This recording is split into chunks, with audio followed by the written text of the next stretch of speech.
Back in the kitchen with Lucy Greer, finishing up our egg bake this morning, and this is quite the healthy breakfast, Lucy. It is very healthy. So we have 9 eggs in our bowl, and we season the eggs up with a little bit of Dijon mustard for flavor, or you could use ground mustard if you didn't have any Dijon, and some salt and pepper, and then we steamed our veggies. Today we're using broccoli. It was about 2 cups, 1 red bell pepper, and 1/3 cup of red onion, and we just mixed all that together. And today I'm just going to use a combination of some feta cheese and some cheddar cheese, but of course here again you could use whatever you like. So it's just a 1/4 cup of each, and this is an 8x8 baking dish. So all we're going to do is get this combined, and at 350 it's only going to take about 25 minutes to cook, just until your eggs are set, and it will be ready. So super easy, super healthy, and it's really filling.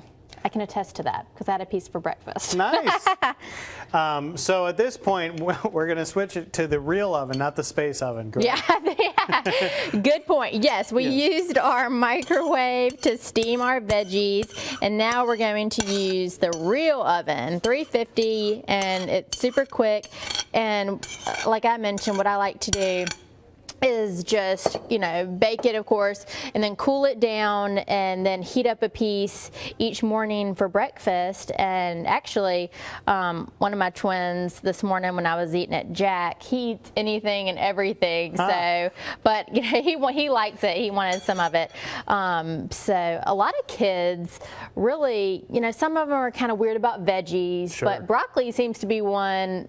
I mean, in my experience, that I think they like the color or something like that. I don't know. It seems maybe they think it's little trees or something. That's what broccoli is your best bet. Yeah. For vegetables. It really is. So this could be a good one to try for kids, and you could also, you know, do the trick that we talked about before about cutting things up even smaller. So if you wanted to grab your food processor out and just whiz the vegetables up in there, you could do the same thing, and then it may not be as easily detected.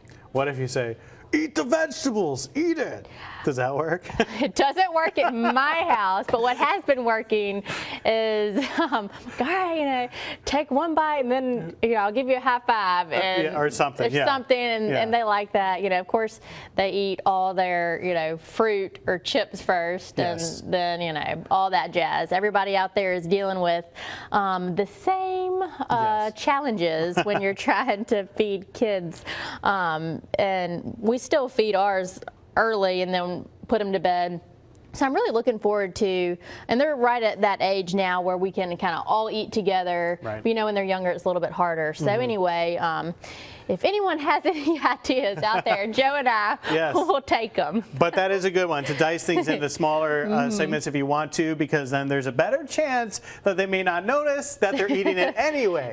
So that's a good tip there. But hey, check this out. This is our egg bake this morning. You can get the recipe on the Studio 10 webpage on fox10tv.com. Also, if you missed it earlier, Greer's has some cool kids stuff going on. Their Kids Corner, how do they find that on the website? They go to Community, and then there's a Kids Corner option. All right, so go to the Greer's website, Community Kids Corner. Really cool stuff. Great ideas this morning. Lucy, great to see you as always. Thank you.